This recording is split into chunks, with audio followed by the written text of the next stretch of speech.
আসসালামু আলাইকুম। শীতের প্রায় শেষ প্রান্তে, সামনেই বসন্তকাল আসবে, গ্রীষ্মকাল আসবে। আমাদের দেশে বিদ্যুতের চাহিদা ক্রমান্বয়ে বেড়ে গেছে, কারণ গ্রামও অনেকটা বিদ্যুতায়ন হয়ে গেছে।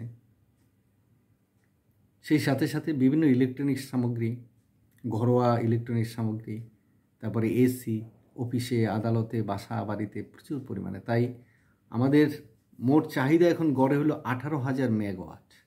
18,000 মেগাওয়াট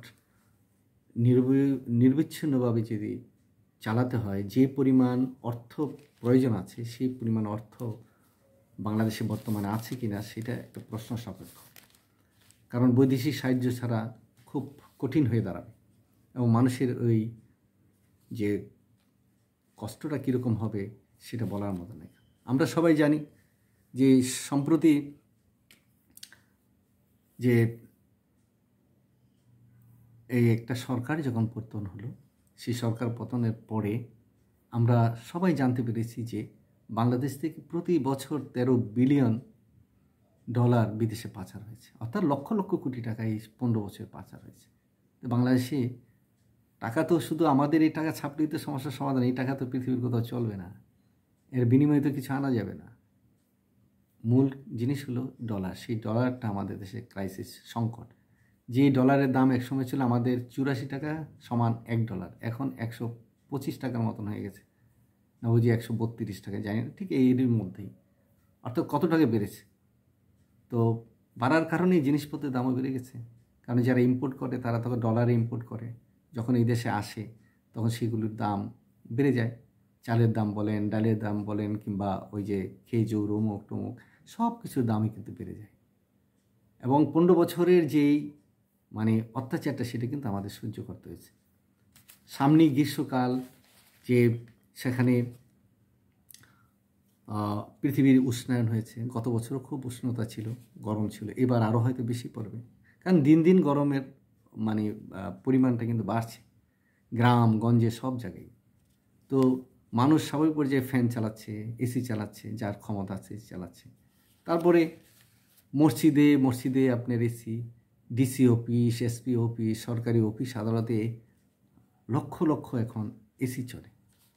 এগুলো আসলে আমাদের মতো দরিদ্র দেশে না হওয়া উচিত। সরকারের এখানে কিছু নিয়ন্ত্রণ থাকা উচিত ছিল, যে ঘরোয়াভাবে যাতে বিদ্যুৎ সাপ্লাই দেওয়া যায়, তাহলে এই এতটা চাপ পড়তো না, 18,000 মেগাওয়াট লাগতো না। হয়তো দেখা যেত আরও 5-6 হাজার কমে যেত, হয়তো 1100 কিংবা 1000 মেগাওয়াট হলেই হয়ে যেত। কিন্তু সেটা তো আমাদের সরকার করছে না, কারণ এই যে করতো তাহলে অনেকটি আমাদের জীবনটা সহজ হয়ে যেত, সাধারণ মানুষের কষ্টটা লাঘব হতো। কিন্তু সেটা তো সরকার করবে না, কোনো সরকারই করবে না, কারণ অফিস আদালতের অফিসারদের তাদের হাতে রাখতে হয়। তারপরে মসজিদ, মন্দির ইত্যাদিতে, গির্জাতে এগুলো নিষেধ করতে হবে, তখন বলবে যে এই সরকার ধর্মবিরোধী। সমস্যা, যার জন্য সরকার নীরব থাকে, চুপ থাকে, এই চুপটাই আমাদের জন্য খুব ক্ষতি হয়ে যাচ্ছে।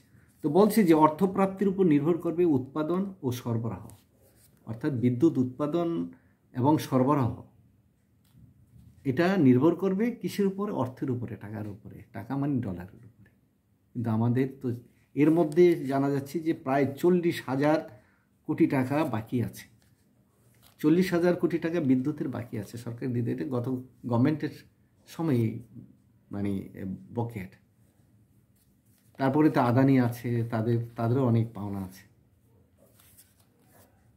এই অবস্থার ভিতরে আমাদের সবচেয়ে বেশি সমস্যা হবে যে সেচ, কারণ এখন হলো কৃষি মৌসুম, এখন হলো ধানের মৌসুম, গমের মৌসুম। এই সময়গুলোতে যদি আমরা সঠিক মতন সেচ ব্যবস্থা করতে না পারি, তখন এটা সাধারণ মানুষের জীবনযাত্রার উপরে, আয়ের উপরে, পেটের উপরে কিন্তু আঘাত পড়বে।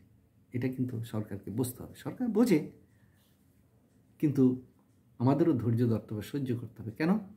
যে একটি বিধ্বস্ত অর্থনীতির দেশে এই একটি অন্তর্বর্তীকালীন সরকার এসেছে, তাদেরকে সময় দিতে হবে। আমরা যদি অস্থির হয়ে যাই, আগে ভালো ছিলাম, এটা যারা বলে তারা কিন্তু আসলে ভুল বলেন। তারা কিন্তু তখন অন্যায়ের পক্ষেই থাকেন, খুনের পক্ষেই থাকেন। কারণ বিগত সরকার যেভাবে গুম খুম রাহাজানি বিরোধী দলের নেতা নেত্রীদেরকে যেভাবে অ্যারেস্ট করেছে, যদি বলা হয় যে এই সরকার কিছু করতে হবে, তাহলে বোঝা যাচ্ছে তারা সেই সরকারকেই ভালোবাসে এবং তারা মানে স্বৈরাচারী মনোভাব কিংবা তারা ফেসিস্ট মন মানসিকতার লোক। এই সরকারকে সময় দিতে হবে, নতুন করে কিছু শুরু করতে হবে। সারা জীবন তো বাংলাদেশে এরকম চলতে পারে না। একটা সুশাসন কায়েম করতে হবে, বৈষম্য দূর করতে হবে, সংকট আমাদের ডলারে যাতে কোনো দিন সংকট না হয়, বিদেশি বিনিয়োগ যাতে এখানে আসে, এখানে সামাজিক পরিস্থিতি স্বাভাবিক থাকতে হবে, এখানে মাস্তানদেরকে নিয়ন্ত্রণ করতে হবে। তারপরে সরকারি কর্মকর্তারা যে কাজটা একদিনই করতে পারে সেটা তারা ঝুলিয়ে রাখে, যেটাকে লাল ফিতা দৌরাত্ম বলে, ঘুষ ইত্যাদি ইত্যাদি কারণে আমাদের দেশের যে ডলারগুলো বাইরে পাচার হয়ে যায়। আর বাইরে পাচার হয়ে যাওয়ার পরই সরকার সংকটে পড়ে, আর আমাদের উপর ট্যাক্স বাড়ায় সরকার, আর আমরা তখন হাল্লা চিল্লা করি। কিন্তু ট্যাক্স না বাড়ালে দেশ চলবে কীভাবে? দেশ চলবে কীভাবে? ট্যাক্স তো দিতে হবে। তবে বলতে পারেন না আমাদের ইনকাম কি? ইনকাম আমাদের নিজেদের প্রচেষ্টিত করি। সরকার কোন বাড়িতে কাকে কত টাকা দিছে কখন, এটা তো আমাদের নিজস্ব প্রচেষ্টাই। আমরা আসলে ব্যবসা করি, শ্রম দিই, যাই কুলি মজুর যাই কিছু করি, গার্মেন্টসে কাজ করি, নিজেদের চেষ্টাই তো করি। তাই আগে তো দেশ বাঁচাতে হবে। দেশ বাঁচানো মানে কি? সরকারের সহায়তা করা। সরকারের তো দেশ না, আমাদের তো দেশ। আমাদের সহ্য করতে হবে, আমাদের সহ্য করতে হবে যে কিভাবে এই সংকট থেকে উত্তরণ করা যায়। আপনি একটা কথা বলি, যেমন আমার বাবা মারা গেলেন, উনি যদি কয়েক লাখ টাকা ঋণ করে যেতেন, আমাকে দিতে হতো না? দিতে হতো।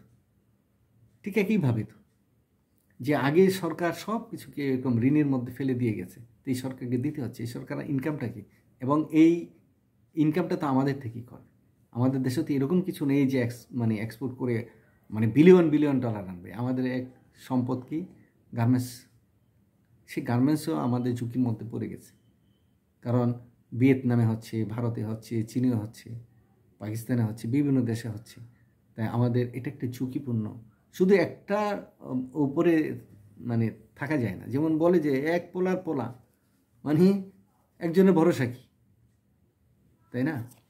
তো আমাদের এরকম যে একটা সেক্টরই বড় সেক্টর গার্মেন্টস, কিন্তু গার্মেন্টস যদি কোনো কারণে ক্ষতিগ্রস্ত হয়, বিকল্প চিন্তা করতে হবে। এই চিন্তাটা তো কোনো সময় কোনো গভর্নমেন্টই করে না। বিকল্প সন্ধানে করতে হবে। বিশেষ করে আমাদের চা শিল্প কোথায়, পাট কোথায়? একসময় তো আমরা ছোটোকালে পড়ছি পাট হলো আমাদের বৈদেশিক মুদ্রা অর্জনের একমাত্র মাধ্যম। আমরা এটাকে গোল্ডেন ফাইবার বলে, সোনালি আঁশ বলি। সেই সোনালি আঁশে এখন টিনের আঁশও করে ফেলেছে।